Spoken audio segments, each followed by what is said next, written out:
నిర్మల్ జిల్లా పెంబి మండలంలోని గిరిజనులు గత 2 రోజుల క్రితం పాదయాత్ర ప్రారంభించి నేడు నిర్మల్ జిల్లా కలెక్టర్ కార్యాలయానికి చేరుకున్నారు. మధ్యలో దాతల సహకారంతో వంట చేసుకుని పండ్లు తింటూ పాదయాత్ర కొనసాగించారు.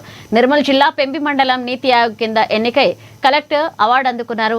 అందుకు సంతోషమే కానీ మండలంలోని 11 గ్రామాలకు రోడ్డు సౌకర్యం, ఇందిరమ్మ ఇండ్ల మంజూరు, మౌలిక సదుపాయాల ఏర్పాటుపై సమస్యల పరిష్కారం కావడం లేదన్నారు. సమస్యల పరిష్కారానికై గత కొన్నేళ్లుగా పోరాటం చేస్తున్నామని తెలిపారు. 21వ తేదీ నుంచి ఈ రోజు 23వ తేదీ వరకు 3 రోజుల పాటు 75 కిలోమీటర్ల పాటు పాదయాత్ర నిర్వహిస్తా ఉన్నాం. ప్రధానంగా నిర్మల్ జిల్లాలోని పెంబి మండలం దేశంలోనే నీతి ఆయోగ్ కింద సెలెక్ట్ అయ్యి 4వ అభివృద్ది చెందిన మండలంగా సెలెక్ట్ అయ్యి ఈ మధ్యనే కలెక్టర్ అవార్డు కూడా తీసుకున్నది. కానీ పెంబి మండలంలో ఉన్నటువంటి సమస్యలు మాత్రం ఎక్కడి అక్కడే ఉన్నాయి. ప్రధానంగా ఒక 16 ఆవాస గ్రామాలకి పోవడానికి రోడ్డు సౌకర్యం లేదు. దొత్తివాగు, కడెంవాగులు దాటితే తప్ప పోయే పరిస్థితి లేదు.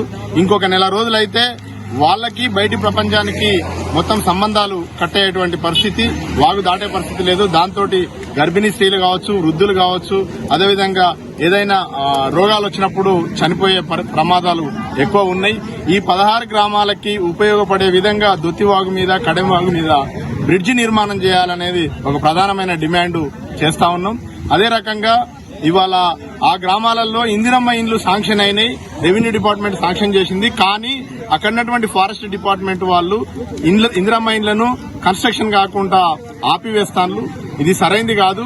అట్లాగే 3 ఫేజ్ కరెంటు లేకపోవడంతో అక్కడ రైతులందరూ కూడా ఇబ్బంది పడతా ఉంటూ వాళ్ళకి 3 ఫేజ్ కరెంటు సౌకర్యం కల్పించాల్సిన, అదేవిధంగా ఆశలు లేరు.